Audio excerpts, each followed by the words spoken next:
Everybody, welcome to your Foods for Flat Abs segment, and today we are going to be talking about one of my favorite things, which is dietary fats. So I'm going to break this up between macronutrients each time and all of that, so just stay tuned. You're going to get through all of your macros, but one of the most confusing macronutrients is fats. And it actually comes second to carbohydrates, and we'll be talking about carbohydrates next time. So you have to, if you want a flat toned midsection, you have to incorporate healthy fats into your diet. If your diet is missing the healthy fats that it needs, then your body is not going to let go of the fat that it needs to let go of, and you're also not going to be able to get that flatness to the abs. So think of it this way: back in the 80s was when the big no-fat diet craze came out, and I was on it. And I remember my mom and I did it, and you couldn't have more than 10 grams of fat per day, which is insane. And you know, fat plays a vital role in our organ function. It helps protect the brain. It helps increase your brain function. So if you were ever on the low-fat diet, or if you've ever done it, or if you know anybody that's done it, you know, they're constantly losing their keys. They don't, you know, they lose their train of thought. It's like, oh, I don't know where I was going with that. And that's because you're actually damaging your brain tissue the longer that you stay on low-fat diets. So in order to increase your chances of flattening out the abs, getting a good core, then you need to have some good dietary fats. And as always, I have brought some visual aids for you.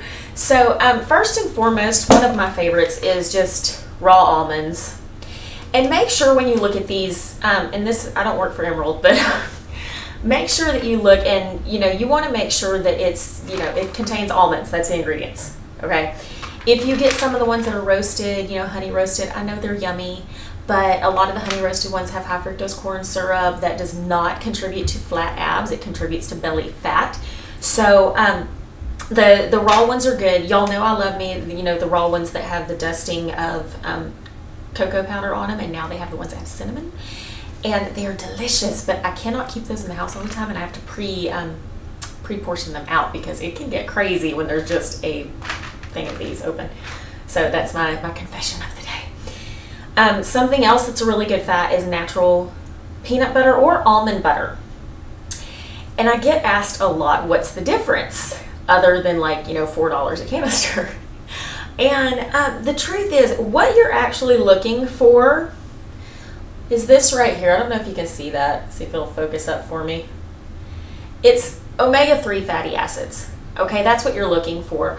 And this is one of my favorite brands called Naturally More. I used to be able to find it at Walmart all the time. Kroger's just started carrying it as well. I think Target, the Targets that have the grocery in it, they carry it as well. And this is one of my favorites because you can kind of see it's got little grains in there, and that's flaxseed. Flaxseed is another wonderful fat that has omega-3s. Omega-3s are your lifeline for heart health as well as flat abdominals, and you need to make sure that you're getting plenty of those in your body. You have your omega-3, 6, and 9. Omega-3s are what you want to stick with. You'll find those in a lot of your fish, especially salmon and tilapia. And so you want to make sure that you're getting enough fish throughout the day as well, or throughout the week.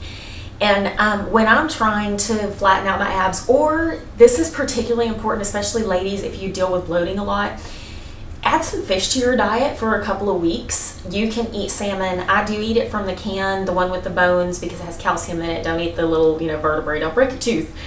If that makes you gag, you can get the pouches, or you can get the salmon fillets and have those.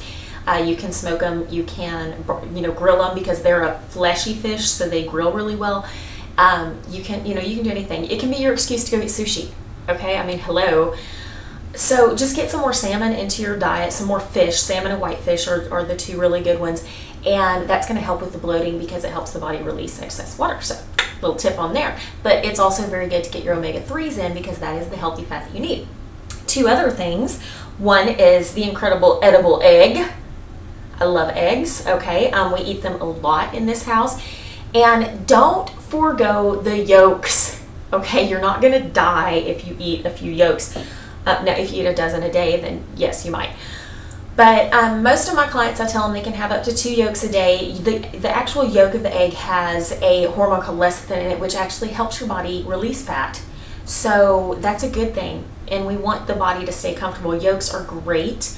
Up to 2 a day. If you prefer to just stick with 1, a lot of times when I'm making an omelet in the mornings, I'll make a salmon and egg omelet thing. And so I'll have 1 yolk, 2 egg whites, including the one that was in there, and then a little bit of salmon and a ton of vegetables. So that's the other thing. And then the last and my absolute favorite, avocado. I love avocados, and I can honestly eat like 1 whole one a day, just straight from this. But they are wonderful. Not only do they contribute to flatter abs, but they also help clear up the skin. They make your hair really shiny. You can actually put them on your face, and on the blog today, I'm going to have some beauty tips on that.